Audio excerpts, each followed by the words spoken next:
Hey everyone, welcome back. Today I will be talking about how I taught myself German for free off the internet this past summer, and how I also passed the A1 test to get a certificate in German language ability. Goethe is where I took my certification test, and Goethe is one of the institutes that provides you with a certification of language ability that the people who create Austrian and German work visas will consider valid and will use as a way to approve your work visa. So in Germany and Austria, you have to have a basic understanding of the German language in order to get a work visa. So the work visa application process takes a lot. It's not overly complicated in the sense that it's nearly impossible to do or it just takes too much time. There's just a lot that goes into it. And especially for Germany and Austria, you have to make sure that you get an accredited certification from either Goethe or Telk. So as I said before, I am a little bit thrifty. I don't like to spend a lot of money if I don't have to. I try to find a cheaper route as long as it's still a good route. That's how I got cheap plane tickets and all of that. So I was going to take German at Indiana University this summer, but I was an alternate for both scholarships that I applied for. And the program cost $3,400, and I was just not ready to put that down. So the day of the payment, I just said, no, I'm not going to do this, and started looking at learning German on my own off some classes or just websites on the internet. So where I started was after I turned in my last final at IU, I typed in how to learn German on Google. So my results gave me this list of recommended podcasts, websites, online language programs, etc., from anywhere from zero to a lot of money. So I started out with GermanPod101.com, which had a 60-day money-back, no questions asked guarantee. So what I did is I took the lessons, used that website for the first 60 days, and then canceled my premium subscription. What was nice about GermanPod101.com was that it was set up for people who had no German language ability at all. It started you from novice, then beginner, and then beginner 2, and then intermediate, etc. And it had podcasts, it had vocab lists, it had PDFs of the lessons so you could follow along. It had dialogue sets that you could look at in German and in English. My favorite part about this program was the flashcard system. So first of all, it had vocab lists of, say, the top 100 words in the German language, the top 100 verbs, the top 1,000 words, phrases to use for greetings, phrases to use for yourself, etc. And you could add those vocab lists into the vocabulary flashcard system, which is similar to Anki, if you've ever used that, which is spaced repetition. And it's the best way to learn vocab at a fast rate. So I did that for a while, and it was very helpful, except it just didn't do a lot of grammar. And one of the people on the podcasts was not a native German speaker, and his accent was really bad. And it was actually kind of annoying to listen to as opposed to the native German speakers. After I canceled my subscription for that, I continued to just use other websites. I will post a link to my blog, which has this long article about all the programs I used to help me learn German. I looked a lot into grammar, and I used several different websites for that. And these are also websites I'd use while using GermanPod101.com to supplement the lack of grammar. And I also listened to podcasts. So my favorite podcast was Coffee Break German by Radiolingua.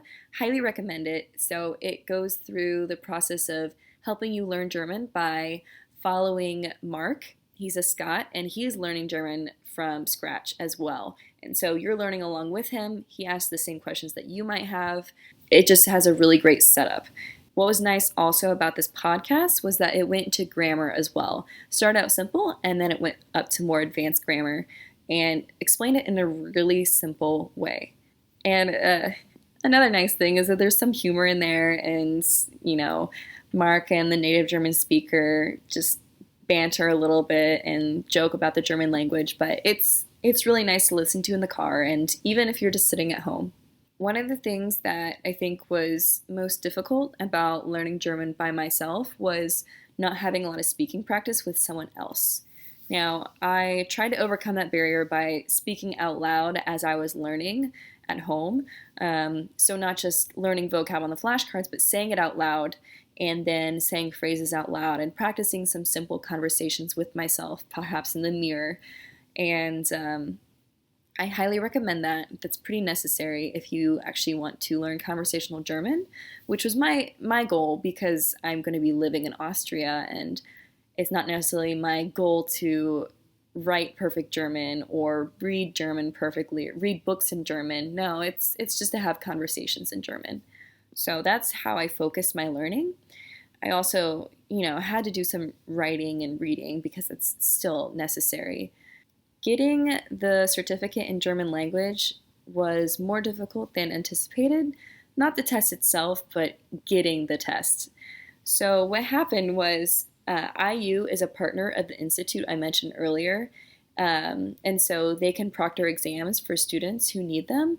So, I emailed the head person for that at IU at the beginning of July, and she replied back saying, unfortunately, we don't have enough staff this summer at IU to proctor exams. So you're going to have to look somewhere else. And she recommended Chicago, which is an actual location for the Institute. It's not just a partner. I contacted Chicago first and I signed up for a test, but it turns out the deadline for the test was August 2nd, but the actual test was in September. Whereas I thought the test was going to be in August, which is perfect because I leave August 10th. And I couldn't take a test after that date. So when I found out it was incorrect, the lady had emailed me saying, so are you prepared to take this test in September? And I said, oh no, I need it in August. This is when I leave. And she said, well, we can do that for you. We can do an individual test session, but it will cost twice as much. And it has to be on one of these 3 days when I will have another staff member present to help proctor the test for you.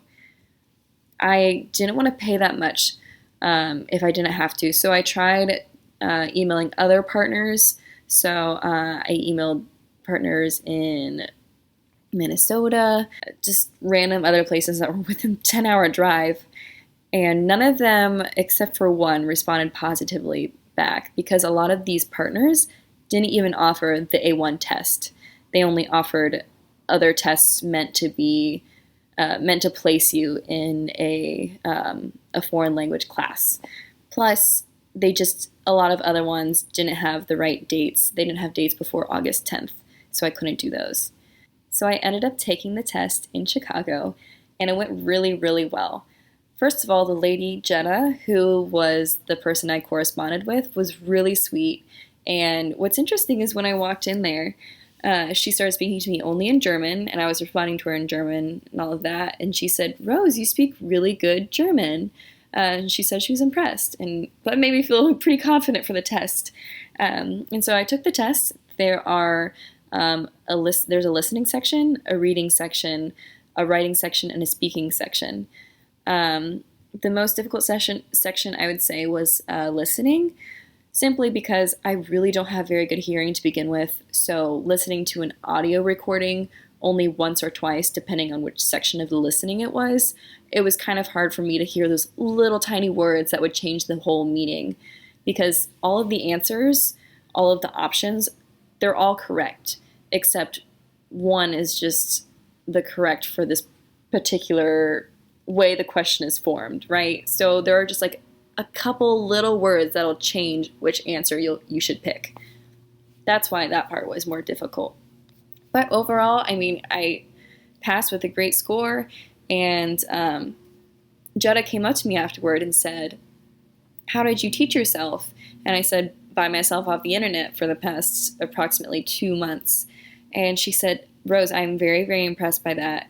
A lot of people come in here having tried to use the program Babble, and they don't pass. What it really takes to learn a foreign language, or at least learn decent conversational German in a short amount of time, is time and motivation, and then also using the right resources.